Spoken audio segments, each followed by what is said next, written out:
श्री शिवाय नमस्तुभ्यं। हर हर महादेव। शिव के भक्तों को मोक्ष प्रदान करने वाले पवित्र स्थलों से जुड़ी है ज्योतिर्लिंग, जहां भगवान शिव ज्योतिर्लिंग रूप में प्रकट हुए थे।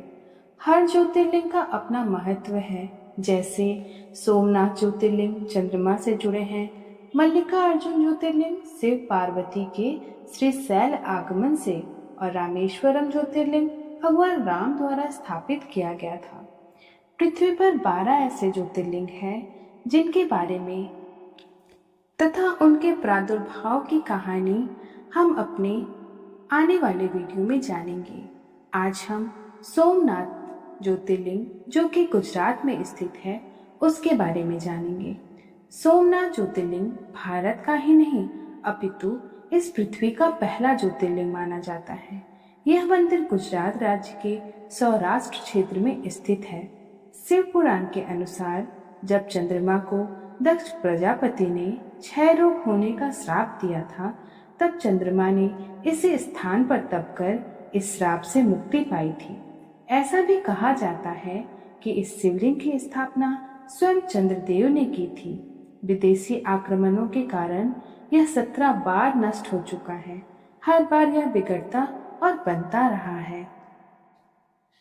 भगवान शिव के 12 ज्योतिर्लिंगों में सबसे प्रथम स्थान सोमनाथ ज्योतिर्लिंग का दिया गया है। इस ज्योतिर्लिंग की उत्पत्ति यानी कि प्रादुर्भाव की कथा बड़ी रोचक है। आइए हम श्री सोमनाथ ज्योतिर्लिंग की प्रादुर्भाव की कथा सुनते हैं। भारत के गुजरात राज्य में स्थित काठियावाड़ में अरबी समुद्र के तट पर यह विश्व प्रसिद्ध ज्योतिर्लिंग विराजमान है। यह क्षेत्र पूर्व काल में प्रभास क्षेत्र के नाम से जाना जाता है।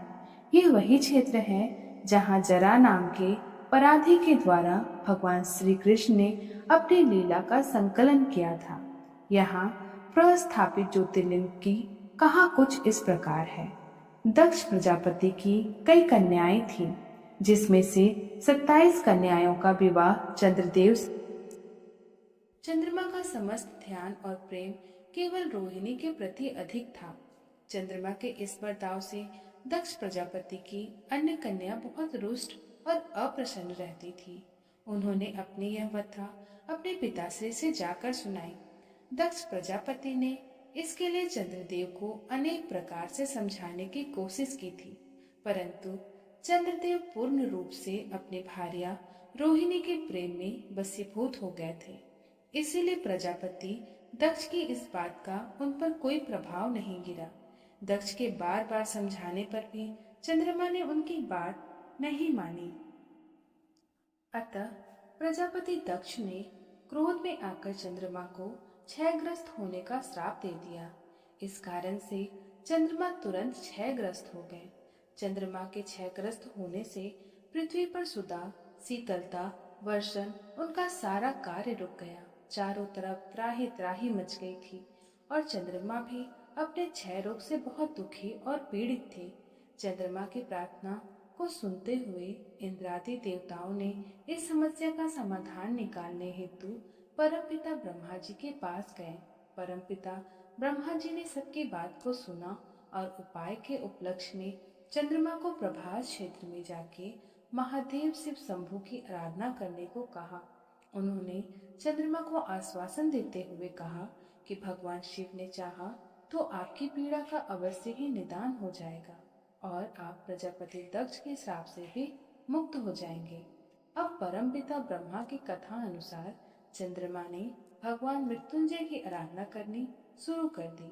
चंद्रमा की आराधना से प्रसन्न होकर भगवान मृत्युंजय शिव ने उन्हें दर्शन दिए और मनोवांछित वर के रूप में अमरत्व का वरदान दिया और कहा, हे चंद्रदेव, आप निराश न होइए। मेरे वर से आपके श्राप का मोचन होगा और साथ ही साथ प्रजापति दक्ष के वचनों की भी मर्यादा रह जाएगी। जब भी कृष्ण पक्ष की तिथि आएगी, तब से प्रतिदिन तुम्हारी कला क्षीण होती जाएगी, किंतु पुनः जैसे ही शुक्ल पक्ष की तिथियां शुरू होगी, तुम्हारी एक एक कला बढ़ जाएगी। इस प्रकार से तुम्हें प्रत्येक पूर्णिमा को पूर्ण चंद्रत्व प्राप्त होता रहेगा। चंद्रमा को मिलने वाले इस वरदान से सभी प्राणियों में खुशी की लहर उमड़ पड़ी।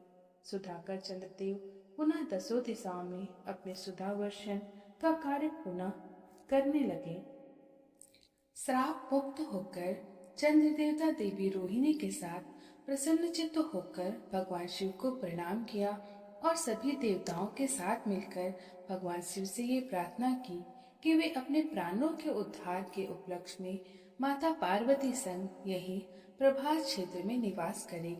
भगवान शिव ने उनकी प्रार्थना स्वीकार करते हुए ज्योतिर्लिंग के रूप में माता पार्वती संग यही निवास करने लगे।